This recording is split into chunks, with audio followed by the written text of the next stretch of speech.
titre de ce 19h30, le ministre de la Réconciliation nationale poursuit sa série de rencontres et de consultations des différentes organisations, associations et structures du Burkina dans le cadre de sa mission de réconcilier le Burkina Faso. Zéphirin Diabré a rencontré ce mardi le Moronaba.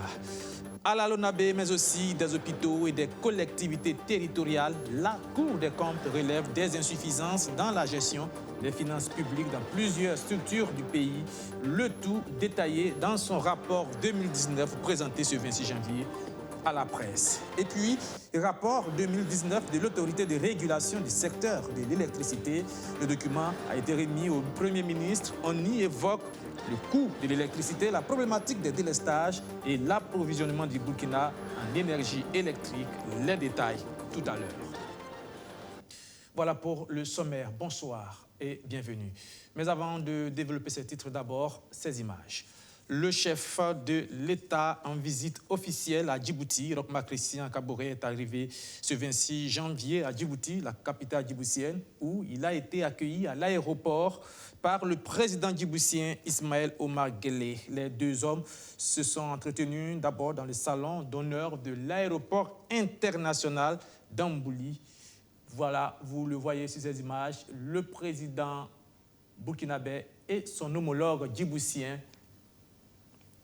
Ils se sont entretenus, je le disais, à l'aéroport international d'Ambouli. Les deux présidents auront une séance de travail demain au palais présidentiel. Il faut préciser que c'est une visite officielle de 72 heures.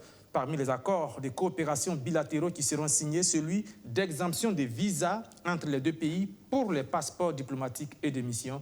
Roch Marc Christian Kaboré qui prononcera aussi un discours devant l'Assemblée nationale djiboutienne. Visite donc de 72 heures, visite officielle de 72 heures du couple présidentiel burkinabé en Djibouti. Retour au Burkina Faso maintenant. Après les autorités religieuses, la chefferie traditionnelle et coutumière Zéphirin Diabré était ce mardi en début de matinée au palais du Moronaba avec le roi des Mossé. Les échanges ont tourné autour de la question de la réconciliation nationale. Comment y parvenir dans un Burkina Faso en proie à plusieurs soubresauts? Eh bien, on écoute à ce sujet le ministre de la Réconciliation nationale et de la cohésion sociale au terme de la rencontre. Donc, le rôle et la place sont connus de tous. À la suite donc, de ma nomination, pour d'abord l'informer de cette mission, recueillir auprès de lui des bénédictions et surtout des conseils et des avis pour bien conduire ma mission. Il a réitéré sa disponibilité pour nous accompagner comme d'ailleurs, il le faisait quand j'étais chef de file de l'opposition. Donc ce n'est pas une nouveauté dans nos relations et donc j'en suis très heureux et très flatté. Merci beaucoup.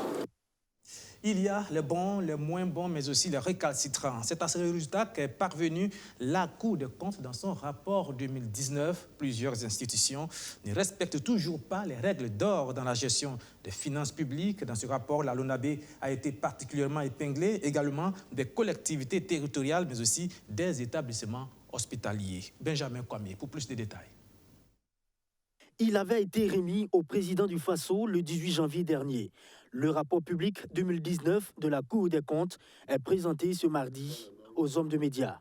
La Cour des comptes, institution chargée de faire des vérifications, des contrôles dans ses activités pour ensuite produire un rapport sur les finances publiques.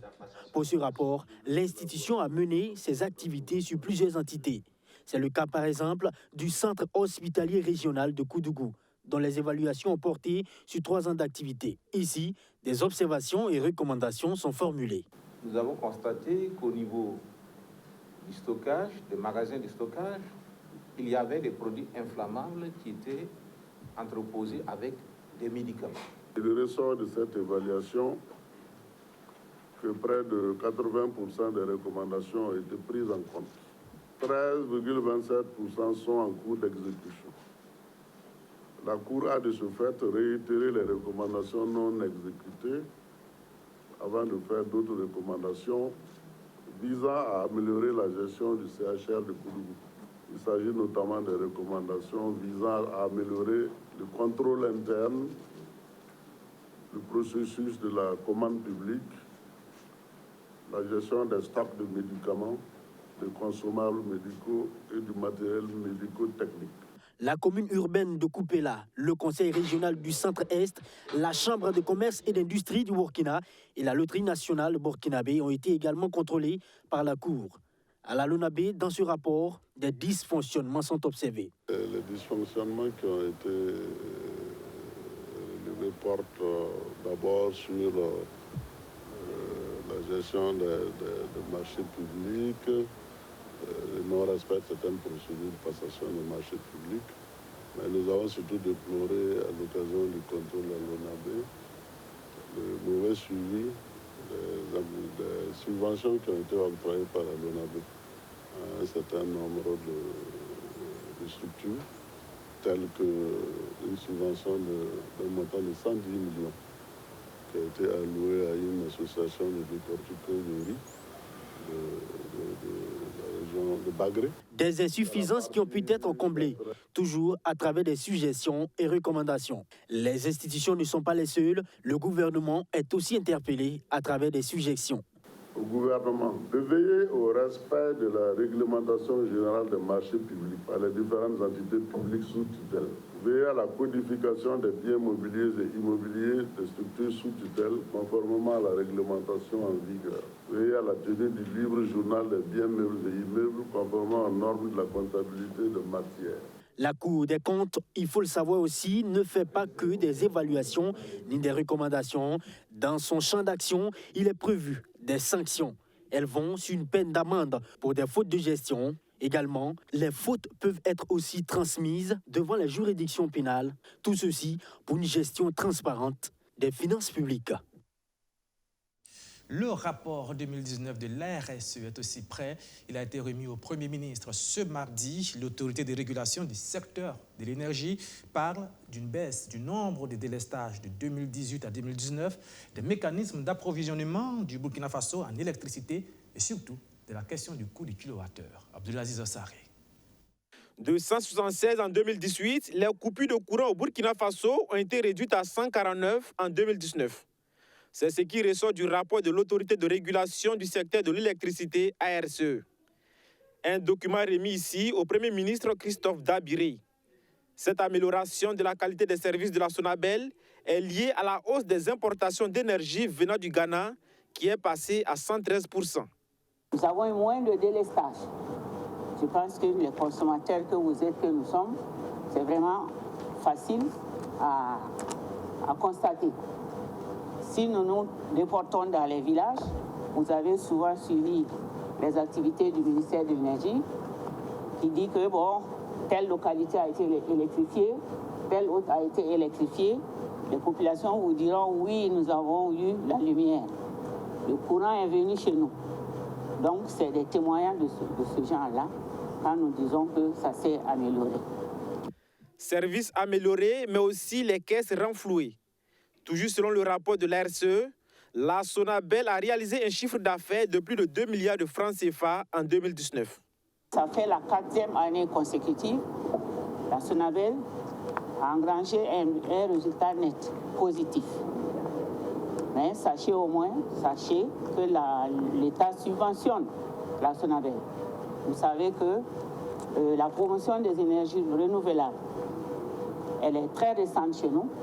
Donc, la SONABEL consomme beaucoup les hydrocarbures d'origine fossile, notamment le DDO et le HFO. Nous n'en produisons pas.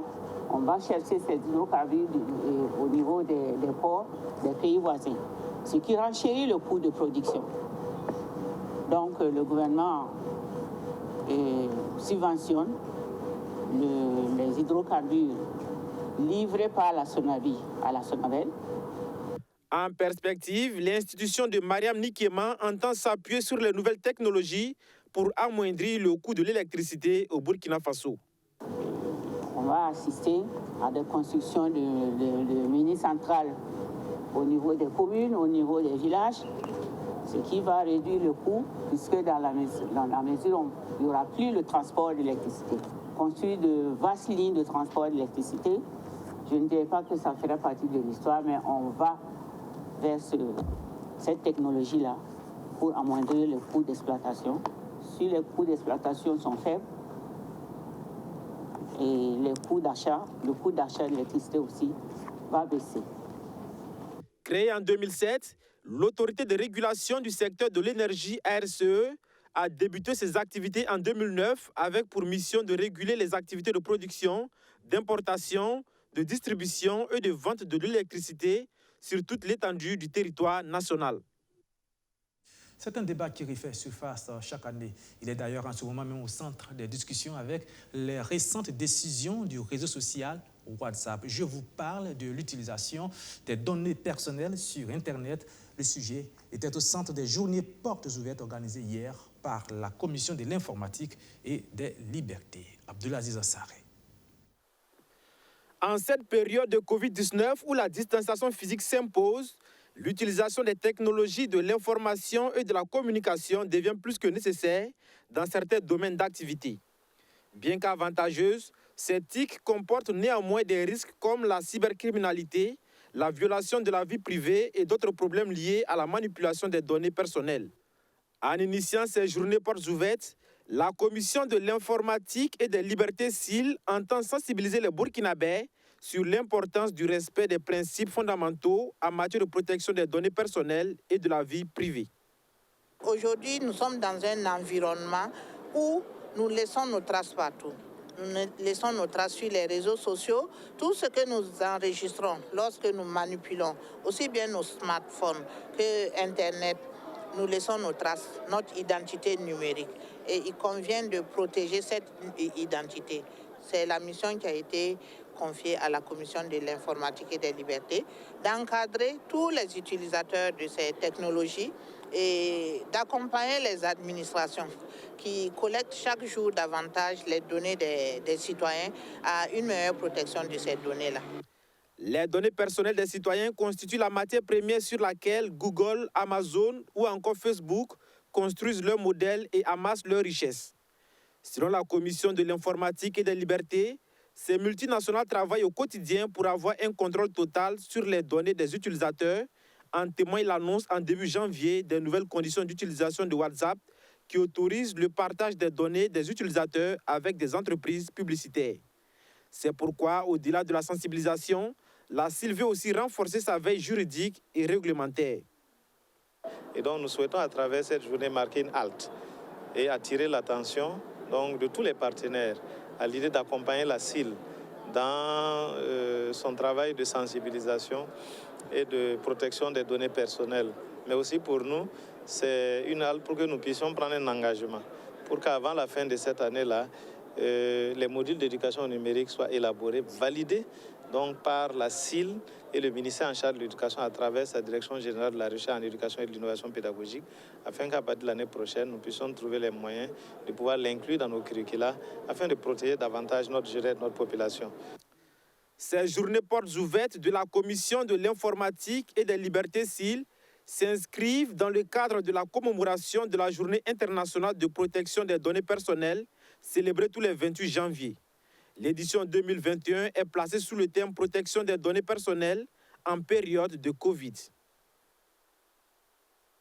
Maintenant, cette rencontre entre le Conseil national de l'économie informelle et le ministre de la Jeunesse et de l'Emploi avec au cœur des discussions cette question. Comment travailler en synergie dans l'intérêt de l'un des secteurs les plus dynamiques de l'économie burkinabé? Stéphanie Hien.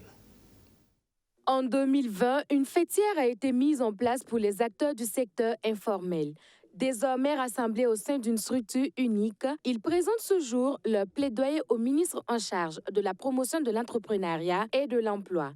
Ils souhaitent, entre autres, bénéficier d'une ligne budgétaire et d'une reconnaissance par les autres départements ministériels. Actuellement, il y a beaucoup de décisions qui prennent et que nous aussi, si nous sommes vraiment pris parti, on va vraiment défendre les acteurs de l'économie informelle.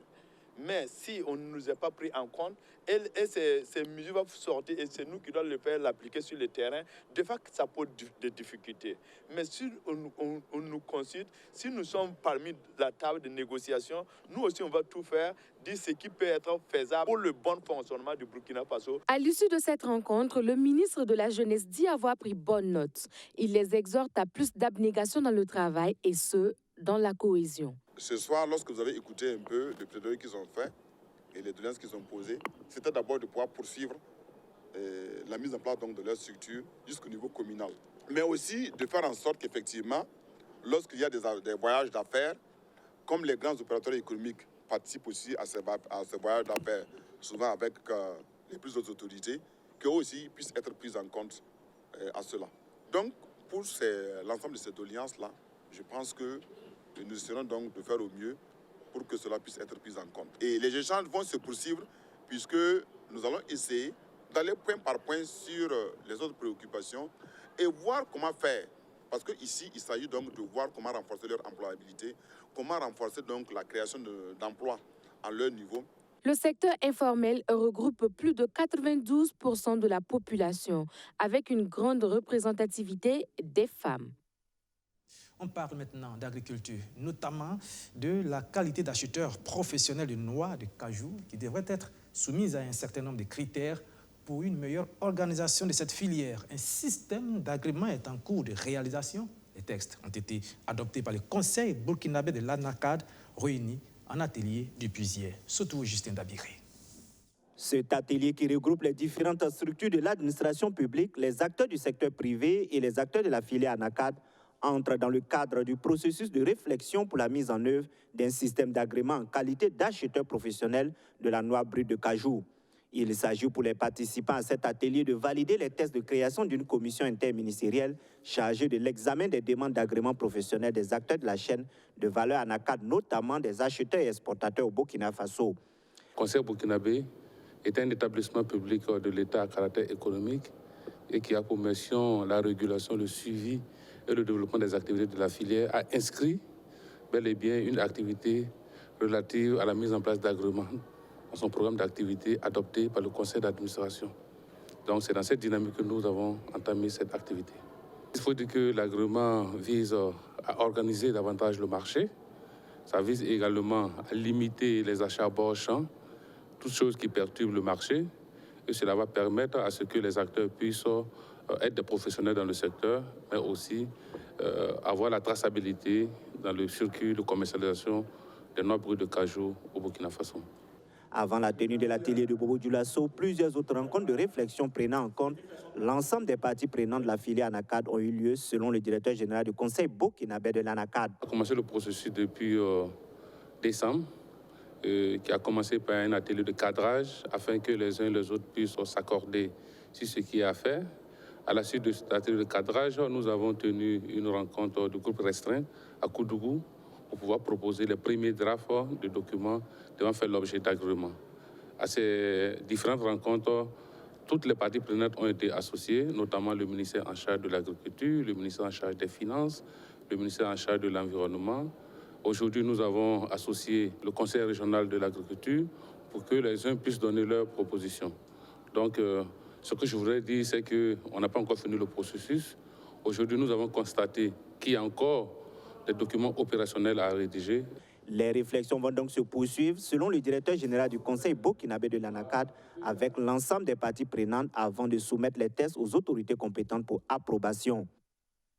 Il constitue la toute première promotion des chirurgiens orthopédistes traumatologues formés à l'université Nazi Boni de Bobo Dioulasso. Eh bien, c'est en présence du ministre de l'Enseignement supérieur qu'ils ont reçu leurs attestations de fin de cycle. Kader Kondo, surtout Justin Dabiré. Durant 5 ans et après l'obtention de leur doctorat en médecine, ces 8 médecins, dont 7 burkinabés et 1 camerounais, ont été formés en chirurgie orthopédique et traumatologique à l'université Nazi Boni. Première promotion de chirurgiens orthopédistes traumatologues de l'université Nazi Boni, ils auront la lourde tâche de s'occuper des traumatismes et des maladies de la colonne vertébrale. C'est maintenant que nous sommes appelés, et de façon autonome, à mettre en pratique ce que nous avons appris de nos maîtres, afin de pouvoir offrir des soins de qualité aux populations pour le plus grand bonheur de la nation. Nous sommes prêts pour la mission et nous voulons toujours compter sur votre soutien, vos conseils, votre engagement pour notre réussite. Ces médecins qui seront au service de la population, n'est-ce pas, devraient aussi nous inciter, n'est-ce pas, à en produire un peu plus. Parce que déjà, pour les professeurs titulaires, ils ne dépassent pas 3, nous avons le devoir de les encadrer. Voilà pourquoi nous avons voulu avec le ministre, si les hôpitaux sont en phase avec nous, si les hôpitaux nous offrent le portefeuille, que le ministre puisse mettre à notre disposition des postes d'assistants, afin que ces médecins qui sont sortis lauréats spécialistes-là puissent embrasser une carrière universitaire et contribuer également à former davantage d'orthopédistes. Cette première promotion de chirurgien orthopédiste traumatologue de l'Université Nazi Boni est baptisée promotion professeur Seydina Issa Laïsé du Sénégal, monument de la discipline en Afrique et président du jury de cette promotion. Une promotion qui vient renforcer le secteur de la santé au Burkina Faso. Merci à cette université parce que nous savons que les défis en matière de santé sont très profonds et très élevés. Et quand on met des compétences à la disposition de nos hôpitaux, nous ne pouvons être que très fiers de ce que nous voyons. Le coordinateur donc, de la formation a posé le problème d'enseignants hospitalo-universitaires. Cela demande que nous ayons la possibilité d'ouvrir des postes au niveau du ministère de l'enseignement supérieur, mais qu'au niveau des hôpitaux, des budgets soient disponibles également pour que des lignes soient dégagées afin que ce personnel soit positionné dans les hôpitaux. Toujours dans l'optique de développer le capital humain à travers la formation des cadres compétents, capables de transformer structurellement le secteur économique et social du Burkina Faso et magnifier l'excellence, l'Université Nazi Boni compte également lancer une promotion de spécialistes en maladies infectieuses. Et pour terminer cette cérémonie d'hommage à feu le Cheikh Sékou Haïdara, une tradition appelée l'hommage du 40e jour, plusieurs prières ont été dites pour le repos de l'âme de l'illustre disparu. Surtout Justin Dabiré. Dans le cas des obsèques d'un musulman, plusieurs rites sont accomplis. Il y a en outre la prière mortuaire faite sur le corps du défunt avant son inhumation. Selon les rites islamiques, il y a également la cérémonie du 7e jour et du 40e jour après l'enterrement du défunt. Ces cérémonies de dua sont des moments de prière, de bénédiction, d'invocation pour le repos de l'âme du disparu. Dans toutes les religions révélées, il y a la vie terrestre et il y a la vie d'au-delà. Et pour gagner la vie d'au-delà, ce sont les bienfaits et les prières du défunt. Mais après son décès, seuls ceux qui comptent, c'est ce qu'il a resté comme œuvre, comme réalisation, des écoles, des mosquées, des fondations, des puits, des arbres qu'il a pu planter, toutes les œuvres parfaites qui rentrent dans la vie sociale. Mais à côté de cela, il y a l'invocation, il y a la prière des parents. C'est la raison pour laquelle l'islam recommande que nous puissions invoquer chaque fois Dieu le Tout-Puissant, Allah subhanahu wa ta'ala, pour le repos de l'âme, pour le paradis, pour ceux qui nous ont quittés, pour ne pas les oublier et les invoquer lors de ces moments-là, les 7e et 40e jours, mais aussi lors de chacune de nos prières. Et ce matin, c'était un moment de prière, de bénédiction, de rappel de bienfaits du défunt. Dieu, dans la religion musulmane, dit que si les hommes disent que vous êtes bons, lui, le Seigneur, il vous pardonne.